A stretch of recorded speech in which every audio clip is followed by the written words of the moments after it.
Hi everyone, welcome back to E3 2013 on Outside Xbox. I'm here with horror fan Jane Douglas, and we've just checked out The Evil Within, a new horror game from Resident Evil 4 director Shinji Mikami.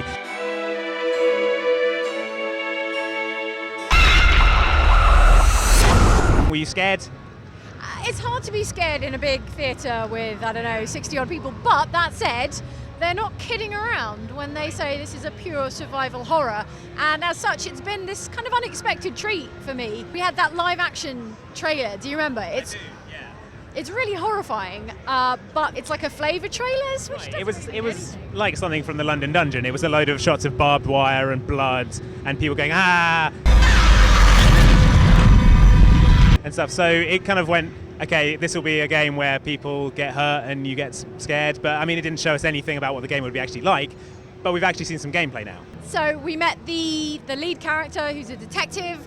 Early on in the game, he goes to investigate a mental hospital where there's been some sort of horrific massacre. It looks beautiful, I think that needs to be said. It's a next-gen game and very visually impressive, very light and bright as you go in, which is perhaps not what you expect of a survival horror game, at least to begin with. But it was a mental hospital, so that's, that's classic in that respect. You're inspecting CCTV monitors, and I thought what was charming, it's got that little idiosyncrasy that reminds me, that puts me in mind of like classic back in the day survival horror. And I hesitate to say it's showing its sort of Japanese origins, but there's something sort of pleasingly traditional survival horror about how he responds to seeing this ghostly, ninja-like, horrific masked figure massacre a bunch of police elsewhere in the hospital, and he's like, oh, that's odd.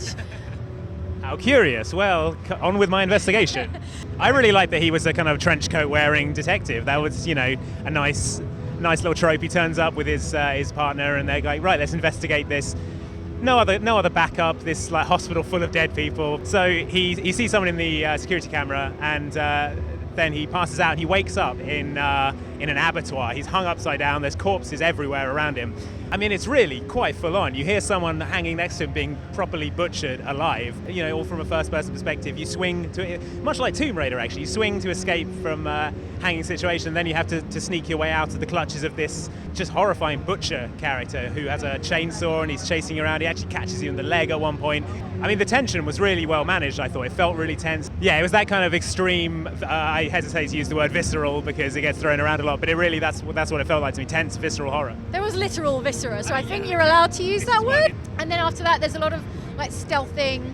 They made a point of saying that your supplies are limited, which again is just like survival horror by the numbers. Yeah. And I really think they're gunning for all the people who complain that survival horror has had its day, that can't be done anymore. And, fingers crossed it can be done, and this game will do amazingly well, and it'll be the beginning of a resurgence for the genre. Like you said, there's a bit where the guy gets chainsawed in the leg, and the animations on the lead character are so convincing. It really adds something that he's like limping and desperate, and at one point he like stumbles over a gurney and he's like flailing, and I think that animation is so crucial to conveying fear. Right, it really adds to his plight. You really feel the peril that he's in. As that portion of the game ends early on, you come out of the hospital and it's got a kind of Silent Hill style, I don't know, there's been some sort of cataclysm. Yeah, the rest of the world seems to have fallen away. You're basically stranded on this island of rock on which the hospital stands, so there's no escape. It's you and the hospital. And I think Silent Hill is what occurred to both of us. It feels